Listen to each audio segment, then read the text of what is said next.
Hello everyone and welcome back to Caverns of the Snow Witch. When we last left off, we just disposed of some pretty formidable creatures, minions of the Snow Witch, and we just ransacked their storeroom, her storeroom, so we picked up quite a few interesting items and we are ready to proceed to continue with our quest. Let's see how far the Snow Witch is. The tunnel ends at a wooden door which opens when we turn the handle. We walk into a massive high-ceilinged chamber which ends in a wall of ice. In the center of the chamber is an open marble sarcophagus with its lid propped up against its side. Okay? A white rat suddenly jumps out of the sarcophagus and runs towards us. It stops in front of us and starts to grow and change shape. Okay? Remember what the dwarf said? Said, beware of the white rat. So let's not underestimate this creature, whatever it is. And now the game is asking us if we have any ground minotaur horn, which we just picked up literally in the previous room. So let's see what good that is going to be. We remember an old legend that ground minotaur horn is the only substance that can stop a metamorphosis spell from working. What kind of weird legends did our protagonist here did we hear when we were kids? That's pretty specific and pretty creepy and eerie.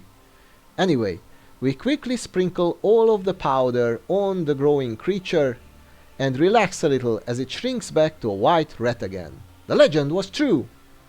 Intrigued by the open sarcophagus, we decide to walk over and examine it. Okay, so I guess that worked. All of this worked out. Yeah, that's actually pretty neat. We defeated, or we survived the encounter with the dangerous white rat. So let's see what the sarcophagus has to offer. As we approach the sarcophagus, a woman's eerie laughter echoes round the chamber. A beautiful woman wearing white fur slowly rises out of the sarcophagus, and when she smiles we see the telltale fangs and realize with horror that the Snow Witch is a vampire.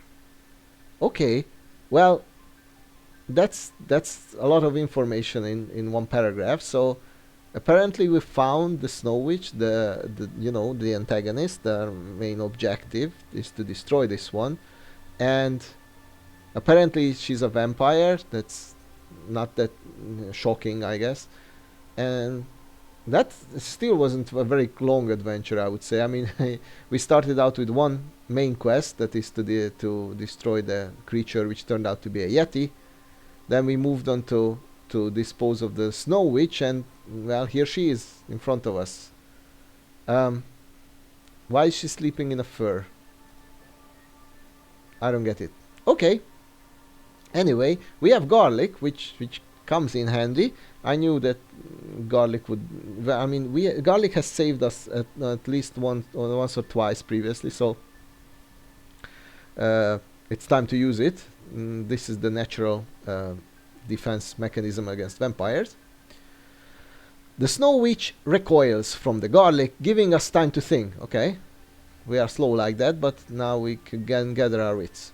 We know that a vampire can only be killed by driving a stake through its heart. That's true. That's how we killed a vampire in the first adventure. So we actually possess a carved rune stake. I always thought that it would be something magical, or that would figure out what the runes are saying on it. But I guess we're just gonna use it as a standard, stake. Taking the stick from our backpack, we thrust it at the heart of the Snow Witch, and our skill is higher than 10, it is at 12, exactly, so we must select this one. The stake pierces the Snow Witch's heart, and her death wail makes us shudder. She starts to decompose, and soon all that is left is a pile of dust on the floor. Okay, was that it all? Did we defeat the main boss of this, the main head of this dungeon, just like that? We didn't even need to choose anything. We were just asked if we possess specific items. It's not like I had the option to do otherwise, and we won. Question mark. We see a vague shape in the wall of ice at the end of the chamber and decide to investigate. Okay? No fanfares, nothing that we destroyed the snow witch, nothing? Oh well. We see frozen into the ice wall an ornate trunk, open and filled with gold and jewels. We hack away at the ice until we reach the trunk. A golden idol is the first thing we pick up, but suddenly it bursts out of our hands and changes into a golden warrior. A sentinel, left to guard the treasure.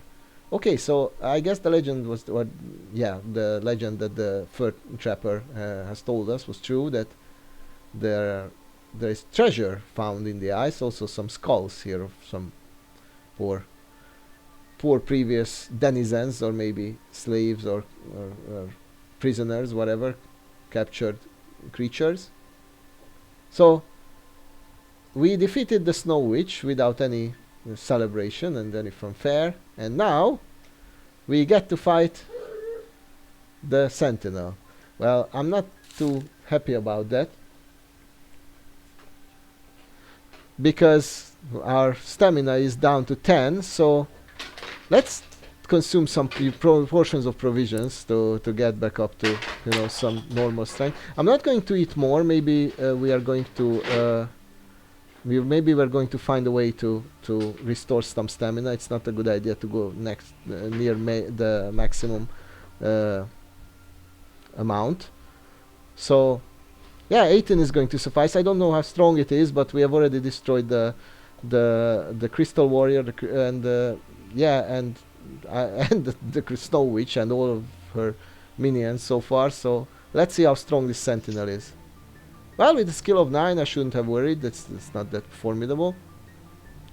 I mean, it may be able to strike at us once or twice, but we are definitely going to win this battle and not suffer too much for it. So, yep, hit us once, and now it's down. So that's fair.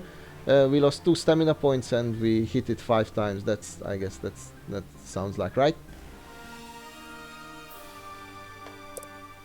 All right. The guardian of the Snow Witch's treasure is dead, and we are free to help ourselves to her riches, although there is a limit to how much we can carry. We may fill our backpack with gold pieces, and we count 600 in all. Wow. However, for each 150 we take, we will have to remove 1 item from our backpack and leave it behind. Alright, so once again, let me emphasize, even though the book didn't, that it seems that we have finished. That's how it looks, at least. And we killed that beautiful yet evil, or evil yet beautiful sorceress that was supposedly aiming for world domination, and we literally killed it with a piece of steak.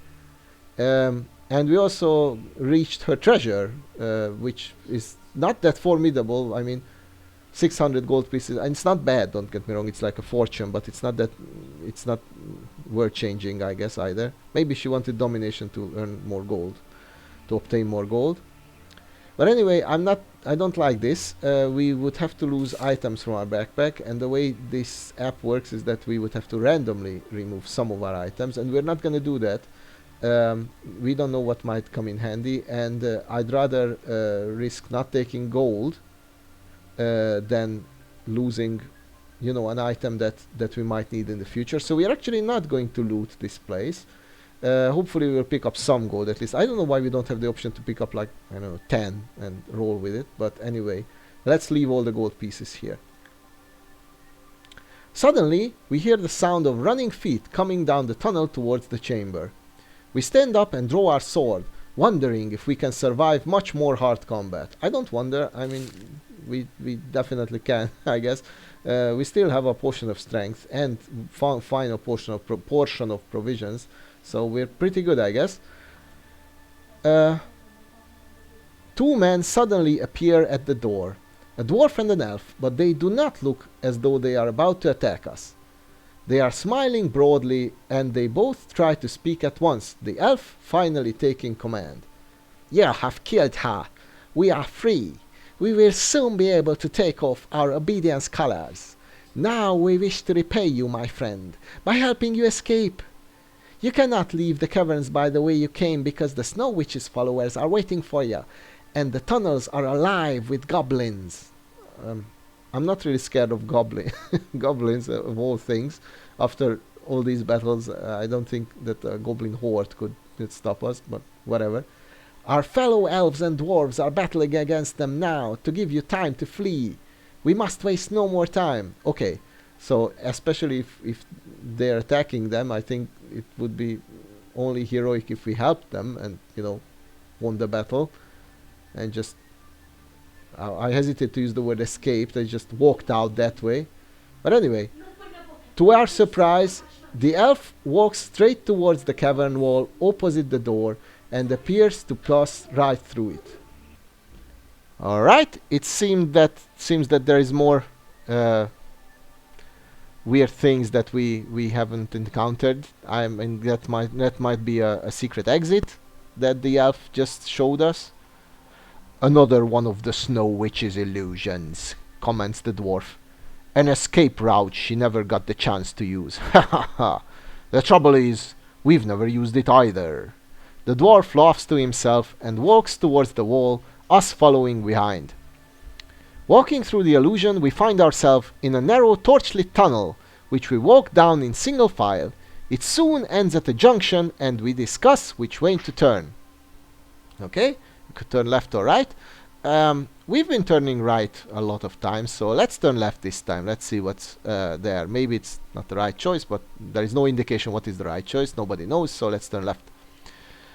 As we walk along, the elf introduces himself. My name is Red Swift, and he is known as Stub, he says, pointing to the smiling dwarf. We met here as slaves in the service of the vile Snow Witch. We both now hope to return to our villages. I live in the Moonstone Hills, and Stub comes from Stonebridge. If we manage to escape from these infernal caverns, you are more than welcome to come and stay with us. Stonebridge is on the way to my village in the hills. It's also a long way off. Before Red Swift, what a weird name, can continue, Stub shouts and points to an orb lying on the floor. It is made of glass, and in the torchlight it seems to glow with swirling colors. Leave it, commands Red Swift. We do not need it, and it could be a trap. Alright, so it seems that we have met two colorful characters, Red Swift the elf and Stub the dwarf. And yeah, it seems to be that they are our companions. I don't know how we immediately get to trust them, maybe because of the obedience colors, but I would still be dubious about meeting anybody here in this catacombs, except for that dwarf we did meet, because that one was clearly trapped and doomed to perish in that trap. So I guess that one was clearly on our side, but not sure how far I can trust these characters. Anyway, we found something. We found an orb lying on the floor, and Red Swift is advising us to ignore it. But we are not going to ignore it. We are not going to ignore any encounter. Let's pick up the orb and let's see how badly it hurts. When we pick it up, the orb starts to get warmer and its colors change rapidly and swirl around. Red Swift and Stub back away, telling us to put it down. Okay, we could place it gently on the floor or throw it down the tunnel, but we are no wusses. Let's keep hold of the orb. It hasn't harmed us yet. Let's see what it will do. Even if it summons something, we can deal with it, I think, the three of us. Determined to discover the secret of the orb, we hold it in our outstretched hands. Its warmth starts to creep up our arms, and soon we are glowing all over and feeling warmer than we have been for weeks. We gain 3 stamina points and 1 luck point. That's actually awesome. We assure Red Swift and Stub that this orb of energy will warm them too, and they nervously pass it between them. In good spirits, we place the orb back on the floor and continue down the tunnel. I don't know why we're not taking that with us. It seems like a very useful item. And that was actually great indeed. Our stamina is back at 19, which is great. Our luck is at 11, which is also great. So I guess we can continue like that. I don't know how far away we are from the exit, but I don't think it can be that far. Anyway, let's proceed. After walking for another 5 minutes, the tunnel turns sharply right, and right again, a few meters further on. We soon arrive at a junction, and after a discussion, we decide to turn left rather than continue straight on. Alright, so we proceed northwards. Keep proceeding northwards, and we didn't want to go ahead. I guess if we had turned right, we would have arrived here at this point, so yeah, that kind of makes sense. We practically walked around a square or a rectangle on one side. Alright. Placed against the left-hand wall of the tunnel, we see a large iron casket with a brass handle in the shape of a serpent. No one volunteers to open the casket, so we decide to draw lots, and it's interesting we don't have the option to just ignore this casket, but whatever. I wouldn't want to ignore it, it's just interesting that we don't get the option. So let's see, we don't get to choose, or we don't get to like vote, we are drawing lots, so let's see what we rolled. 1. What does that mean? Unfortunately, we draw the short straw. We lose 1 luck point. That sucks. As soon as we touch the casket's handle, it comes to life. An asp wraps itself around our hand, and before we can shake it off, it sinks its poisonous fangs into our wrist. The deadly bite causes us to lose 4 stamina points and 1 skill point loss. That's horrible. That's pretty bad. Fortunately, it's not like a permanent loss. It's not -1. Hopefully, we can regain this skill point loss, but it's still pretty bad, and we just lost the luck point that we gained and the stamina points we gained as well. Anyway, we managed to stagger down the tunnel. Okay, the tunnel soon ends at a T-junction. Stepping into the cross passage, we almost bump into a primitive looking man wearing furs and carrying a large stone club. He is a caveman. We draw our sword and tell Red, Swift and Stub to head quickly down the right-hand tunnel while we deal with the caveman. Okay, that sounds fair. The cavemen are not really dangerous creatures, so I'm not afraid of this one, even with 11 skill points. And we could escape, not that we would want to. Yeah, with a skill level of 8, we are clearly favored here, so we outskill it still by 3 points, not by 4, unfortunately. Ooh, and I almost misclicked. Didn't want to use more of my luck points. And we defeat the caveman in 4 nice hits without him ever touching us. A pouch on the caveman's belt contains a star-shaped metal disc which we decide to put in our backpack. Not wishing to meet any more cavemen, we run along the tunnel to catch up with Red, Swift and Stub. Alright, that sounds like a good idea. The tunnel ends at a door, which swings open before we even touch it. We look into a cavern and are surprised to see Red, Swift and Stub kneeling in submission to a horrible robed creature with an octopus-like head. 2 of its tentacles are wrapped around our friends' heads, and they are trapped by the hypnotic powers of the Brain Slayer. And first of all, I don't consider these guys friends yet. I mean, all we have done so far was walk along a tunnel a bit, and that's also pretty creepy. A sight to behold, with these candles on skulls, on crosses nonetheless. Alright, we are wearing an amulet of courage. Once again, no options are given here. The Brain Slayer's disgusting tentacles flare frantically and as it tries to draw us towards it. Fortunately, the amulet gives us the courage to resist its attempts to hypnotize us. We draw our sword to attack the foul creature. It releases Red, Swift and Stub, who fall to the floor, clutching their heads in agony. Alright, if you recall, that was the amulet we picked up from the gnome in the kitchen, so this gnome really had a whole bunch of useful stuff in there. Alright, let's fight this creature. Wow, it has a skill level of 10, so we only outskill it with 1 point. That gives us a very small edge, and it might be a very bloody affair. So far we are doing great, but you know, miss, swing and miss. Alright, we barely and we actually beat it with it just hitting us once. That was actually an excellent battle. I feared a much worse outcome. Okay, we win. As we withdraw our sword from the vile Brain Slayer, we hear our 2 companions groan as they slowly come around. They explained that the Brain Slayer drew them into the cavern and they were powerless to resist because they didn't have that awesome amulet that we did. We examine the chamber and see another door in the opposite wall. There are also 2 clay pots in a recess in the cavern wall, one red and one grey. Alright, now we could leave, now that we have battled through another powerful evil creature. This one was actually quite powerful.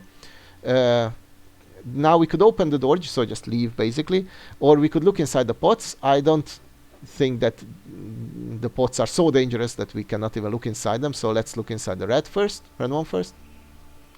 Lying at the bottom of the red pot is a square metal disc which we decide to put in our backpack. Okay, so it's the second metal disc we have acquired. Great. And we don't get anything with it. Now let's look inside the other pot. Let's see what that one has. The grey pot. Lying at the bottom of the grey pot is an old parchment scroll with an unbroken wax seal. Now we could ignore it or read the scroll. Obviously we're going to read it, there's no question about it.